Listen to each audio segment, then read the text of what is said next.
En cherchant mes écouteurs dans un des vieux placards de ma chambre, mes doigts touchèrent un objet rectangulaire. En le sortant, je remarquai que c'était un petit livret. La couverture était beige foncé et une drôle d'odeur s'en dégageait. Inscrit dessus en lettres rouges sang, mon journal, tout simplement.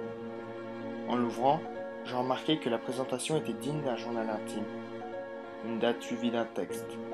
Je crus premièrement qu'il m'appartenait, mais je me souvins que je n'avais jamais tenu un journal intime. Cela devait venir sûrement de mes parents, mais que faisait-il dans ma chambre? Évitant de m'attarder sur ce point, j'engageai la lecture du petit livret. 9 janvier. J'ai réussi à m'infiltrer depuis la petite pièce. Je peux l'observer. Elle est si belle le soir. Je peux humer son parfum après la sortie de douche. J'aime quand elle se couche, quand elle se blottit contre son oreiller et qu'elle ferme ses 12 yeux. 10 janvier. Une des âmes ne part pas. Comment manger sans qu'elle m'entende ou me voie? Je ne peux bouger sans que tout se mette à craquer. Faut-il faire tant de sacrifices pour elle? Ce qui était assez bizarre, c'est que la date suivante était un peu plus éloignée. Il y avait plus d'une semaine d'écart. 18 janvier. Elle me manque. Elle aurait dû rester toute sa journée dans sa chambre. Mais elle est partie avec des amis. Tu me manques. Reviens vite. 29 janvier. Cette âme est partie pour un moment. Enfin, je peux me dégourdir les jambes. J'espère qu'elle ne me verra pas. Je n'ai pas envie de saigner cette petite âme. Évitons d'éveiller les soupçons. Les dates s'éloignèrent de plus en plus.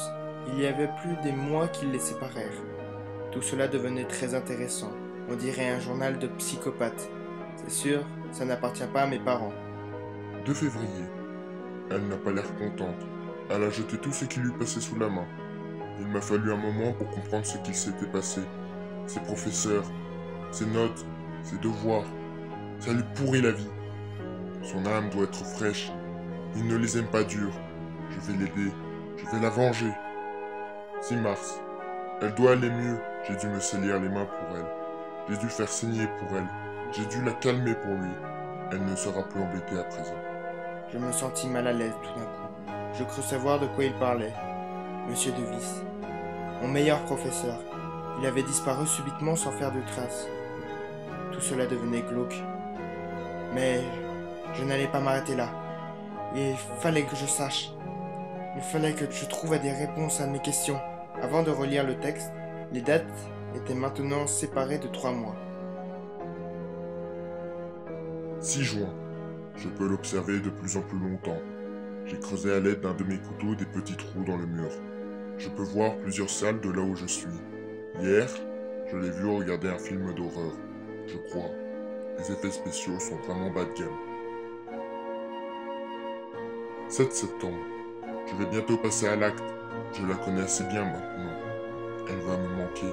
Son doux sourire, son visage, ses fins cheveux noirs, son corps. Une beauté. Je sais maintenant de qui il parle. Elle, c'est moi. J'aimerais partir, quitter cette maison. Mais je ne peux pas. Mon envie de lire est omniprésente. C'est comme si une force quelconque m'emprisonnait à ce journal. Je pensais que si je finissais les lignes de cette dernière page, je pourrais me libérer de cette force.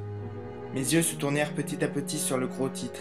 Il était écrit en rouge et non en noir comme avant. Ne me tourne pas. Je savais qu'il ne fallait pas. Mais ma curiosité était trop grande. Je tournai la page. Un texte. L'écriture était sans cesse assurée. Et il n'y avait aucun effort de calligraphie sur ces mots. Je dus déchiffrer comme je le pouvais. Voici mon... je vais te cacher dans... Et quand elle te lira, comprendra une simple phrase.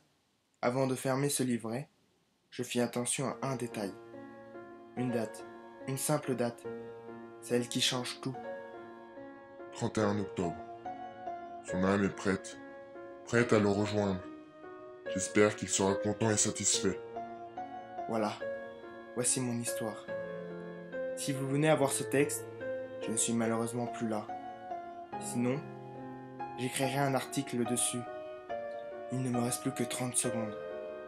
avant de savoir si tout cela est une blague ou la vérité.